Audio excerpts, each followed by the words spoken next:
23 घंटे बाद इस कब्जा मेयर को तौफीक हुई है यहां पहुंचने की, और वो भी लोगों का सामना नहीं कर सका हो। 18 घंटे के बाद जो सीएम साहब आ रहे हो और अभी तक आग लगी हुई है। 23 घंटे बाद हाथ हिलाकर चले जाएं और फिर ये समझें कि जो है वो झूठ बोलकर लोगों को धोखा देकर ये कोई पजीराई हासिल कर लेंगे। ये सिर्फ उनको धोखा दे सकते हैं जिन्होंने मुसल्लत किया है। ये सिर्फ उनके आसरे पर ये सारे काम चल रहे हैं। सिस्टम को मुसल्लत किया गया है, सूबे पर लोगों को हमारे सरों पर मुसल्लत किया गया है, जिसके नतीजे में हमारे बच्चे मर रहे हैं और कोई पूछने वाला नहीं है। इस तरह खामोश तमाशाई बनकर हम अपने बच्चों को मजीद नहीं मार सकते। अभी इस वक्त मौका नहीं है, क्योंकि अभी अंदर लोग फंसे हुए हैं, लाशें हैं मौजूद। बस अल्लाह की तरफ से कोई मौजज़ा हो जाए और लोग बच जाएं। मैं इंशाअल्लाह इस पर बात करूंगा कि इस शहर में अब इस तरह नहीं चलेगा। अब लोगों को बाहर निकलना पड़ेगा। हम कॉल देंगे अनकरीब इंशाअल्लाह, लेकिन मैं इस वक्त बात नहीं कर रहा इस पर। लेकिन अब ये जो आएंगे और कंपनसेशन का ऐलान करेंगे, ये कंपनसेशन का मसला नहीं है। ये प्रोटेक्शन क्यों नहीं कर रहे आप? ये इतनी बिल्डिंग्स यहाँ पर मौजूद है, क्या सब पर ये बिल्डिंग कोड अप्लाई होता है? इनके खातों में होता है, एसबीसीए के खातों में होता है, इसलिए कि इनका जो इंस्पेक्टर आता है या इनका कोई अमले का आदमी आता है, उसका पेट भर दिया जाता है और वहां से लेकर जरदारी हाउस तक धंधा चल रहा है, सिस्टम चल रहा है और कोई पूछने वाला नहीं है। मीटिंगें हो रही हैं ताजरों से, बातें हो रही हैं कि ये हो जाएगा, वो हो जाएगा, इस शहर को हम ये कर देंगे।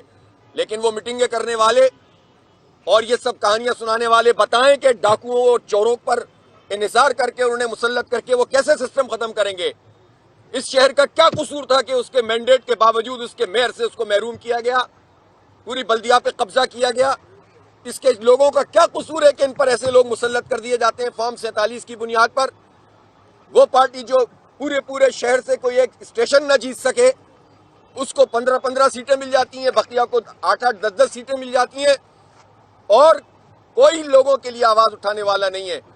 जुबानी जमा खर्च होगा, फिर सब मिलकर कोई तरमीम कर रहे होंगे, फिर सब मिलकर जो है 28वीं, 29वीं, 30वीं तरमीम लेकर आ रहे होंगे, सब में एका हो जाएगा, सब जो है वो खुशी खुशी जिंदगी गुजार रहे होंगे और कौम मरती रहे, लोग बिलबिलाते रहे। ये सिलसिला अब बंद करना पड़ेगा। अवाम उठेंगे इंशाअल्लाह और जमात इस्लामी इनके साथ खड़ी होगी। मैं लाहौर आज जो है वो फैसलाबाद गया था और कल फैसलाबाद गया था, आज लाहौर में था, लेकिन और मैं समझ रहा था कि इस आग पर जल्दी काबू पा लिया जाएगा, लेकिन नहीं हुआ। फिर मेरी मुनीम भाई से बात हुई और मैं आज की आखिरी जो फ्लाइट थी 6 बजे की, इस पे आ गया हूँ, यहाँ मौजूद हूँ और इंशाअल्लाह लोगों के साथ हैं। अल्लाह करे खैर हो जाए, अल्लाह करे लोग बच जाएं। ये सारे हमारे लोग हैं, ये 1000 लोगों का।